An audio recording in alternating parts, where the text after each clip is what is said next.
Yo les petits potes, j'espère que vous allez bien. On se retrouve aujourd'hui pour une nouvelle vidéo thread d'horreur. Je vous raconte un thread d'horreur. J'espère que vous allez kiffer. N'hésitez pas à vous abonner, lâcher un pouce bleu, commentaire. Tu connais les bails.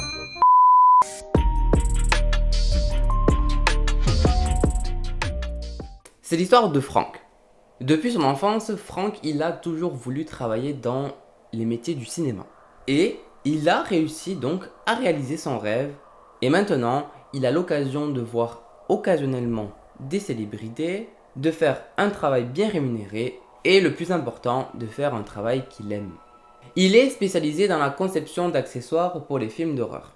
Par le passé, il a déjà créé donc par exemple des maisons hantées avec des poupées qui flottent aux alentours, grâce à des effets spéciaux, etc. Il a vraiment de l'expérience. Mais il y a environ 6 ans, avec un ami à lui, ils ont été embauchés donc sur la création d'un film. Un film d'horreur. C'est un film qui se déroule donc lors d'un carnaval hanté.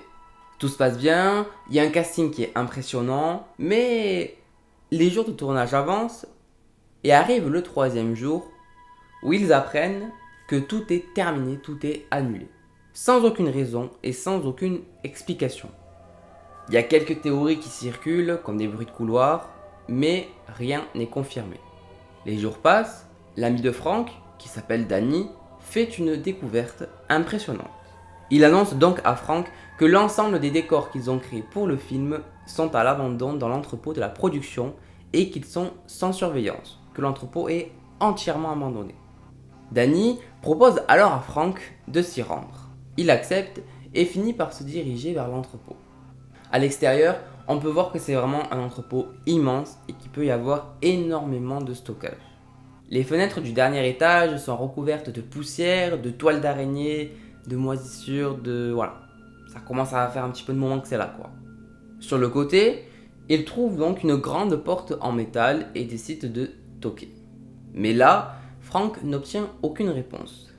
Étant donné que Danny est censé l'attendre à l'intérieur, il décide quand même d'essayer d'ouvrir la porte, et la porte s'ouvre.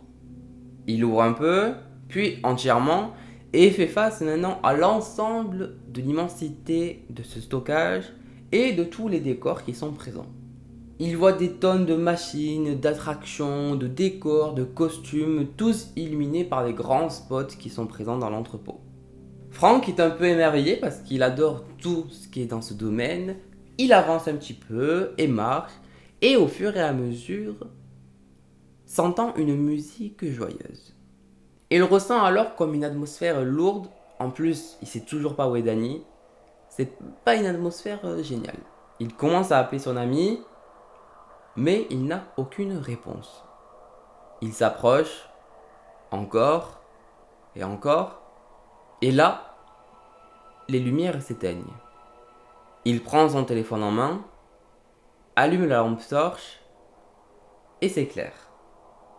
Elle éclaire pas beaucoup, mais c'est déjà ça. 2 minutes après, et pensant que c'est une blague de Danny qui essaie de se cacher et de lui faire peur, il avance sereinement et l'appelle dans tous les coins à haute voix. Mais il est stoppé net par un bruit énorme de claquements de porte qui résonne dans l'ensemble de l'entrepôt. Il court alors vers le bruit et finit par trébucher. Il regarde alors derrière lui, il voit des traces de sang. Il va dans la direction des traces, voit des gouttes tomber petit à petit sur le sol, lève la tête ainsi que sa lampe torche et voit alors son ami Danny suspendu sur les dents d'un décor d'un dragon d'un ancien film. Frank est alors tétanisé et son téléphone vient tout juste de lâcher. Plus de batterie, plus de lumière. Ouh, ça fait du bien un petit peu d'horreur là. J'espère que vous avez kiffé la vidéo les gars. N'hésitez pas à me donner votre avis, à me donner dans les commentaires votre petite suite, ce que vous imaginez, qu'est-ce qui s'est passé, qu'est-ce qui va se passer. Si vous voulez une suite, pourquoi pas. Je vous fais de gros bisous, j'espère que vous avez kiffé. N'hésitez pas à vous abonner, pouce bleu, commentaire. Et bon appétit. Voilà, pourquoi pas. Voilà. C'est chaud quand même le pauvre là. Il s'est fait un peu édenté là.